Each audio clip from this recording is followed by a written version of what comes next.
السلام علیکم ورحمۃ اللہ وبرکاتہ۔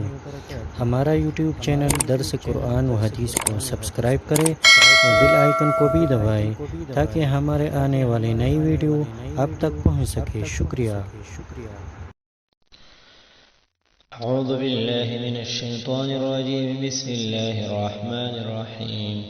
فأزلهما الشيطان عنها فأخرجهما مما كانا فيه وقلنا اهبطوا بعضكم لبعض عدو ولكم في الأرض مستقر ومتاع إلى حين۔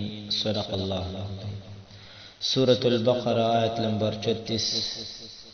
فأزلهما الشیطان، پھر ہلا دیا، ڈگمگا دیا ان کو شیطان نے، عنہا اس جگہ سے، فأخرجہما مما کانا فیہ، پھر نکالا ان کو اس عزت و راحت سے، فیہ کہ جس میں ہوتے، وقلنا اور ہم نے کہا، اہبتو کہ تم سب اترو، بعضکم لبعض عدو، تم ایک دوسرے کی دشمن ہوں گے، ولکم فی الارض مستقر، اور تمہارے واسطے زمین میں ٹکانا ہے، ومتاع الی حین، اور نفع اٹھانا ہے ایک وقت تک۔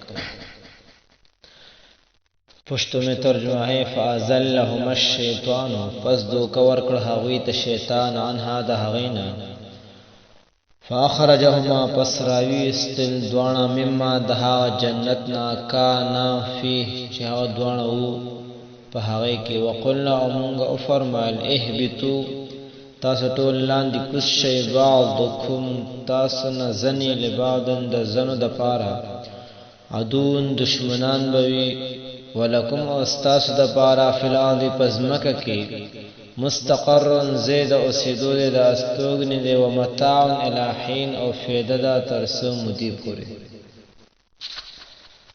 فأزلهما الشیطان عنہا فأخرجہما مما کانا فیہ۔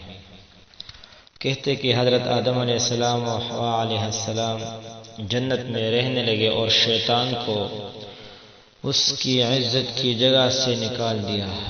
شیطان کو اور حسد بڑھا، بالآخر مور اور سام سے مل کر بہشت میں گیا اور بیوی حوا کو طرح طرح سے ایسا پسلایا اور بہکایا کہ انہوں نے وہ درخت کھا لیا، اور حضرت آدم علیہ السلام کو بھی کھلایا اور ان کو یقین دلایا تھا کہ اس کے کھانے سے اللہ کے ہمیشہ مقرب ہو جاؤ گے، اور اللہ تعالیٰ نے جو ممانعت فرمائی تھی اس کی توجیہ گڑ دی۔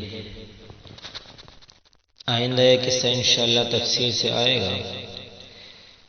تو اللہ تعالیٰ نے جو ہے جنات و شیطان کو مختلف شکلوں میں ظاہر ہونے کی قدرت عطا فرمائی ہے۔ ممکن ہے کہ وہ کسی ایسی صورت میں سامنے آیا ہو جس کی وجہ سے آدم علیہ السلام یہ نہ پہچان سکے کہ یہ شیطان ہے۔ شیطان جو آدم علیہ السلام کی وجہ سے مردود ہوا، اس نے کسی طرح موقع پا کر اور مصلحتیں بتلا کر ان دونوں کو اس درخت کے کھانے پر آمادہ کر دیا۔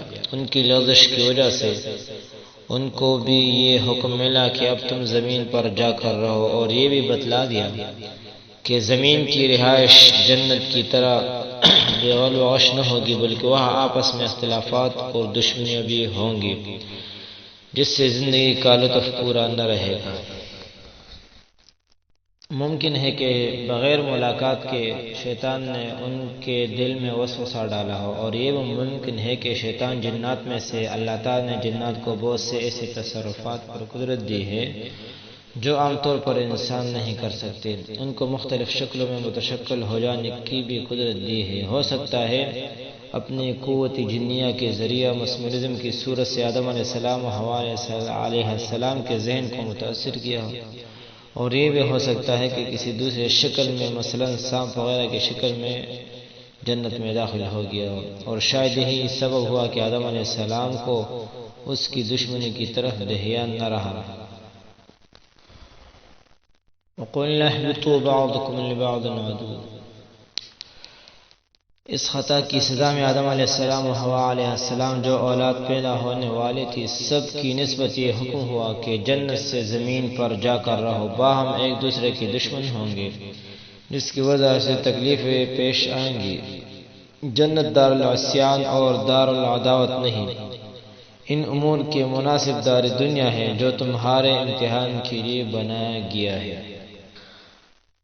وَلَكُمْ فِي الْأَرْضِ مُسْتَقَرٌّ، دنیا کی زندگی یعنی دنیا میں ہمیشہ نہ رہو گے بلکہ ایک وقت معین تک وہاں رہو گے اور وہاں کی چیزوں سے فائدہ حاصل کرو گے، پھر ہمارے ہی سامنے لاؤ گے، اور وہ وقت معین ہر شخص کی نسبت تو اس کی موت کا وقت ہے اور تمام عالم کے حق میں قیامت کا وقت ہے۔